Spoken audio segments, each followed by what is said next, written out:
Les enfants, et si on allait se promener au pays de Virginie? Je suis Virginie Valls et tous les 15 jours, je vous amène dans ma valise pour aller découvrir l'Aude et les Pyrénées-Orientales. Au travers de cette série de podcasts, je partage avec vous des histoires que j'ai écrites à partir de mes souvenirs d'enfance. Je suis sûre que vous allez apprendre plein de choses sur nos villages et nos traditions.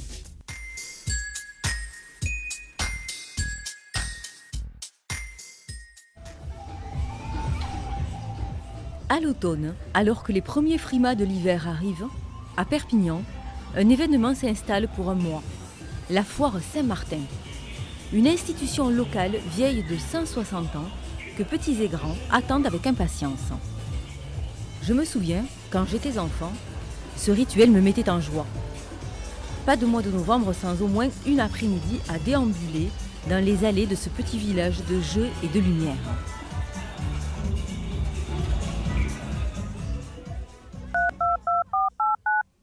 Allô, Anna? Oui, c'est Claude, oui. Dimanche, je viens chercher Virginie. Je l'amène à la foire. Oui, génial! Ma mère vient de m'annoncer que mon oncle, dimanche prochain, m'accompagne à la foire Saint-Martin. Un rituel immuable que j'attends du haut de mes 10 ans avec impatience. Toute la semaine, j'ai trépigné en pensant à dimanche. Sur quel manège allais-je monter? Quelle gourmandise j'allais pouvoir bien manger? Peut-être même que je réussirais à gagner une peluche ou un jouet. Ah oui aussi, si je passe toute une après-midi dehors, je vais avoir froid et ça va me gâcher la fête. Je vais mettre mon gros manteau d'hiver que j'adore. Et me voilà, le dimanche venu, emmitouflée dans mon beau manteau en fausse fourrure rose fluo, orné de pandas noirs.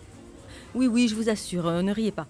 Les yeux brillants, le sourire scotché sur mes lèvres et ma main qui serre fort celle de mon tonton. Nous flânons dans les allées. Chaque stand lance son flot de musique. Les sons s'entremêlent dans ce joyeux tintamarre.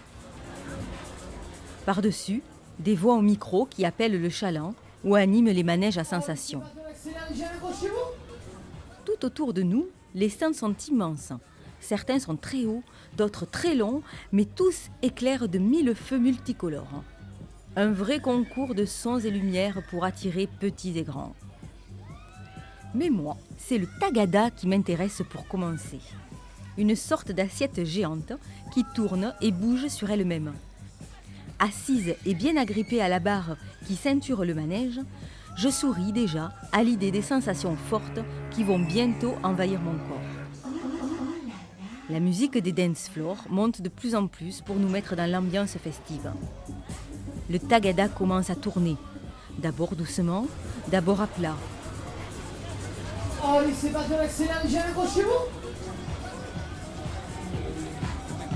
Le manège tourne de plus en plus vite, je m'accroche de plus en plus fort à la barre pour rester à ma place et ne pas glisser sur le voisin. Tout à coup, l'assiette se met à bouger. Elle se soulève un peu d'un côté, puis retombe brusquement, se penche à droite, à gauche et continue de tourner vite, très vite. On crie, on rit, on a peur, mais qu'est-ce que c'est amusant! Mes longs cheveux encore emmêlés, je titube quand je descends retrouver mon oncle qui m'attendait patiemment. L'après-midi se charge de souvenirs.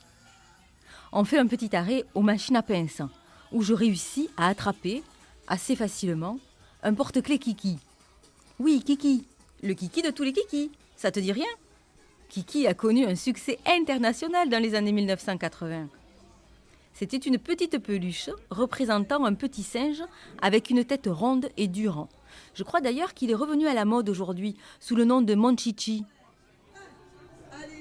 S'enchaîne l'incontournable grande roue sur laquelle on domine toute la foire et jusqu'aux rives de la tête.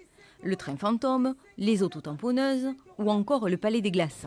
Le temps passe et l'heure du goûter arrive enfin. Depuis que nous sommes arrivés, les effluves nous chatouillent les narines. Celles sucrées des chouchous, suaves de la barbe à papa, légères des crêpes, des gaufres ou des churros, et le rouge brillant des pommes d'amour nous font saliver. Les lèvres encore pleines de sucre, nous faisons une halte à un dernier stand, dans le but de gagner un lot, le stand de tir. Venez m'annoncer des super cadeaux, venez récupérer. Tant bien que mal, j'ajuste le fusil sur mon épaule. Je ferme un œil, je me concentre sur les 3 ballons gonflés qui s'agitent dans une cage grillagée au rythme d'une soufflerie. Le premier passe devant mon canon. Je tire, paf, explosé. Le deuxième ne met que quelques secondes pour subir le même sort. Bim! Quant au dernier, lui, est plus difficile à avoir. Ses 2 copains ayant disparu, le ballon bleu a plus de place dans sa cage. Il tourne, il s'envole dans son espace réduit, virevolte à droite, à gauche. J'hésite, mais tire enfin au petit bonheur la chance. « Oui !» s'exclame mon oncle. « Je l'ai eu !» À quoi vais-je avoir droit comme cadeau ? La foraine m'annonce alors, avec un grand sourire, « Bravo, comme tu as réussi à toucher les 3 ballons en un temps record, tu as droit à notre plus beau lot. » Mon cœur bat plus fort, mes yeux brillent, mon attention est suspendue à ses lèvres, en attendant de savoir quel est ce superbe cadeau. Elle part dans son arrière-boutique et revient avec une cage à la main. À l'intérieur, un canard. Vivant! Oui, vous avez bien entendu. Un canard vivant était le super lot. Ma déception et ma surprise sont aussi grandes que l'originalité de mon gain. Mon oncle rit en pensant à la réaction de mes parents quand ils vont nous voir arriver avec cette étrange créature. C'était en 1986. D'autres temps, d'autres mœurs. Aujourd'hui, heureusement, les bêtes vivantes ont été remplacées par des iPhones ou des casques sans fil. Près de 160 attractions animent ce vrai parc d'attractions éphémère de 4 hectares et demi, installé aujourd'hui sur le parking du parc des expositions depuis 1977. Elle est d'ailleurs classée dans le top 5 des plus importantes foires en France. La foire Saint-Martin est née le 11 novembre 1759, le jour de la Saint-Martin, logique. Elle était installée sur les allées Mayol à Perpignan. Destinée en premier lieu au commerce de bétail et de produits locaux, elle laissait toutefois une petite place au cirque et au saltimbanque. En 1892, les premiers manèges à vapeur ont remplacé les marchands de bestiaux. Elle déménage ensuite au parc La Pépinière sur l'avenue de Grande-Bretagne en 1962. Puis sur les berges de la Tête pour enfin prendre place en 1974 sur le parking du parc des expositions où elle se trouve encore aujourd'hui. C'est quoi exactement ? Un jeu d'adresse. D'accord. Montrez-moi, je veux bien. Alors vous avez les ciseaux dans la petite boîte bleue là-haut qui D'accord. dépasse.